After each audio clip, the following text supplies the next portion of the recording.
Assalamualaikum warahmatullahi wabarakatuh. Sahabat Taubat Official dimanapun Anda berada, semoga selalu dalam lindungan Allah Subhanahu wa Ta'ala. Tidur merupakan kebutuhan setiap manusia, sebab tidur adalah masa istirahat untuk tubuh dan jiwa. Dengan melakukan aktivitas tidur, maka tubuh menjadi lebih sehat dan kuat. Banyak permasalahan tubuh dan juga proses detoksifikasi terjadi saat tidur. Untuk itu, saat tidur menjadi bagian dari mekanisme biologis dalam tubuh manusia. Tidak hanya dalam sudut pandang biologis, ternyata jauh sebelum ilmu biologi banyak muncul di dunia, Islam sudah membahas mengenai tidur. Dan di antara tanda-tanda kebesarannya ialah tidurmu pada waktu malam dan siang hari, dan usahamu mencari sebagian dari karunia-Nya. Sungguh pada yang demikian itu benar-benar terdapat tanda-tanda bagi kaum yang mendengarkan. Quran Surah Ar-Rum ayat 23. Setiap harinya tubuh disarankan untuk beristirahat pada waktu-waktu tertentu yang sesuai dengan petunjuk Al-Quran. Namun ternyata terdapat beberapa waktu yang tidak disarankan untuk tidur,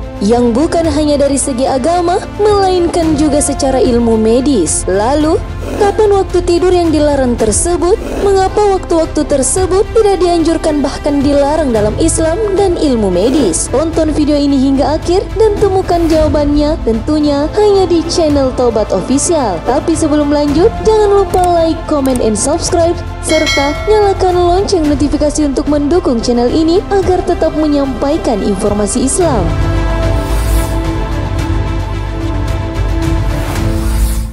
Tidur setelah sholat subuh. Sebagaimana umat muslim bangun di pagi hari sudah menjadi suatu keharusan karena kewajiban untuk menjalankan sholat subuh walaupun masih dalam kondisi yang mengantuk. Bahkan mungkin banyak di antara kita selepas sholat subuh memilih tidur kembali. Padahal tidur setelah subuh dinilai tidak baik bukan hanya dari segi agama melainkan juga dari segi ilmu medis. Jika ditinjau dari segi agama Islam, tidur setelah subuh dapat menghambat datangnya rezeki. Mengapa demikian? Karena waktu pagi merupakan waktu penuh berkah. Dari Syakhir Al-Ghamidi, Rasulullah SAW beliau mengucapkan, Allahumma barikli ummati fi bukuriha. Ya Allah, berkahilah umatku di pagi hari mereka. Dan beliau apabila mengirim ekspedisi atau pasukan, beliau mengirim mereka di awal siang. Dan Syakhir adalah seorang pedagang dan ia mengirim pedagangnya di awal siang, maka hartanya bertambah banyak. Abu Daud berkata, ia adalah Syakhir bin Wada'ah. Hadis riwayat Abu Daud. Tidak hanya dalam agama Islam saja, tidur setelah subuh juga tidak baik dilihat dari segi ilmu medis. Menurut Dr. Kevin Andrian, ada 7 bahaya tidur pagi yang bisa sebabkan gangguan medis seperti diabetes, obesitas, penyakit jantung dan pembuluh darah, sulit berkonsentrasi, mood mudah berubah, dan mudah depresi serta meningkatkan resiko terkena kanker. Waktu pagi seharusnya banyak diisi dengan hal-hal yang positif agar menjadi batu loncatan di waktu siang hingga menjelang sore nanti. Dengan mengisi kegiatan pagi yang positif, pikiran akan tertata dan rencana-rencana yang akan dilakukan selama seharian pun akan menjadi lebih jelas dan akan berjalan dengan baik. Mengisi kegiatan pagi dengan sesuatu hal yang positif juga akan mendatangkan pahala dan kebaikan bagi diri sendiri. Sebagaimana Ibnu Qayyim rahimahullah menjelaskan, di antara hal yang makruh menurut para ulama adalah tidur setelah sholat subuh hingga matahari terbit, karena waktu tersebut adalah waktu memanen ghanimah, yaitu waktu meraih kebaikan yang banyak.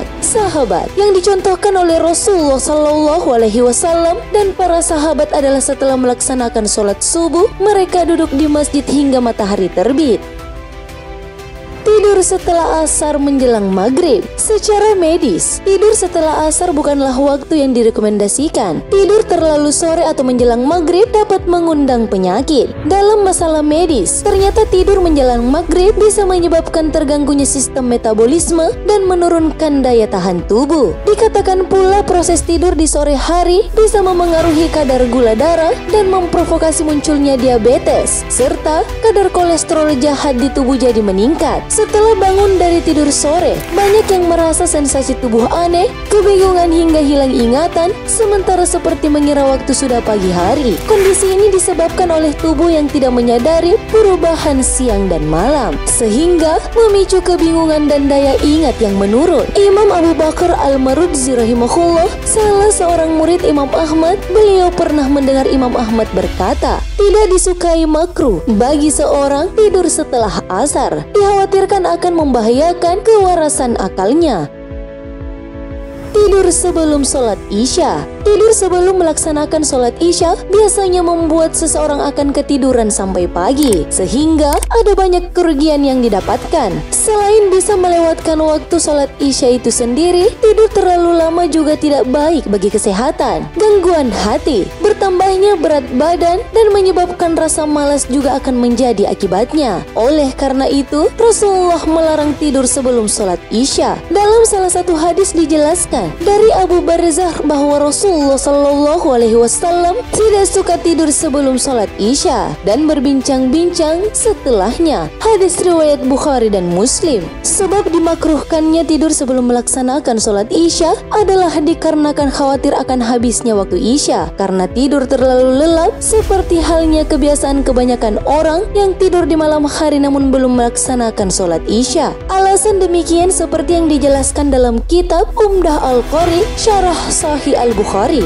Adapun sebab makruhnya tidur sebelum Isya karena akan berpotensi hilangnya waktu Isya dengan menghabiskan waktu untuk tidur, dan juga supaya orang-orang tidak menganggap enteng hal demikian sehingga mereka tidur dan meninggalkan sholat Isya secara berjamaah. Adapun makruhnya berbincang-bincang setelah Isya karena akan mendorong untuk begadang dan dikhawatirkan akan tertidur hingga meninggalkan qiyamul lail, berzikir saat malam, dan meninggalkan sholat subuh.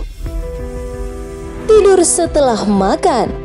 Setelah makan, tubuh akan mencerna makanan yang dikonsumsi agar nutrisinya dapat diserap. Saat proses pencernaan berlangsung, tubuh akan melepaskan hormon-hormon tertentu agar pencernaan berjalan lancar, dan ini merupakan hal yang normal terjadi. Akan tetapi, pelepasan hormon tersebut kadang dapat menimbulkan rasa kantuk, sehingga muncul dorongan untuk tidur setelah makan. Rasulullah Shallallahu Alaihi Wasallam pernah bersabda, janganlah kalian langsung tidur setelah makan karena dapat membuat hati kalian menjadi keras. Hadis riwayat Abu Nuaim dari Aisyah radhiyallahu anha. Jika hanya sesekali langsung tidur setelah makan sebenarnya tidak berdampak buruk bagi kesehatan. Namun jika hal ini dibiasakan dapat muncul beragam gangguan kesehatan seperti obesitas, stroke, meningkatkan resiko penyakit asam lambung dan gangguan pencernaan, meningkatkan resiko insomnia, dan masih banyak lagi penyakit yang dapat ditimbulkan. Sahabat, baik dari sisi kesehatan maupun agama,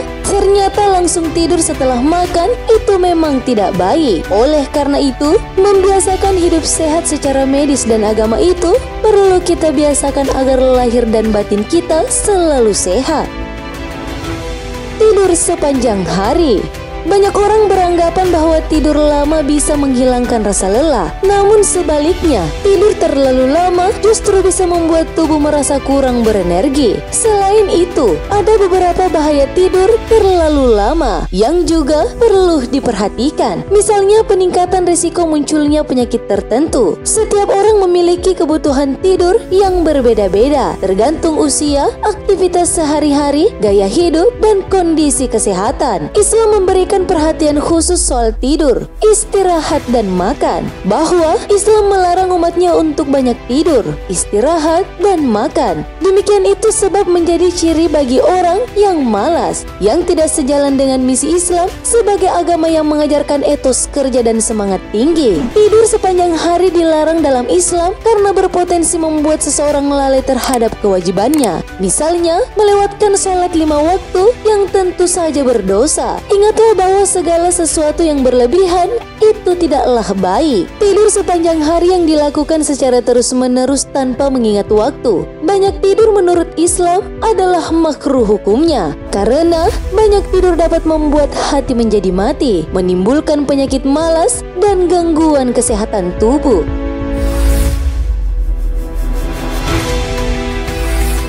Sahabat sahabat beriman. Kebiasaan Rasulullah Shallallahu Alaihi Wasallam tentang waktu tidur adalah teladan terbaik. Beliau tidaklah tidur melampaui batas yang dibutuhkan tubuh, tidak juga menahan diri untuk beristirahat sesuai kebutuhan. Inilah prinsip pertengahan yang beliau ajarkan, selaras dengan fitrah manusia, jauh dari sikap ifrat, berlebih-lebihan ataupun tafrid, mengurangi atau meremehkan. Rasulullah Shallallahu Alaihi Wasallam biasa tidur pada awal malam dan bangun pada pertengahan malam. Wallahu a'lam bissawab, karena kebenaran hanya datangnya dari Allah Subhanahu wa Ta'ala. Sahabat Tobat Official dimanapun Anda berada, laqad kana lakum fi Rasulillahi uswatun hasanah. Sungguh telah ada pada diri Rasulullah itu suri teladan yang baik bagimu. Quran Surah Al-Ahzab ayat 21. Wassalamualaikum warahmatullahi wabarakatuh.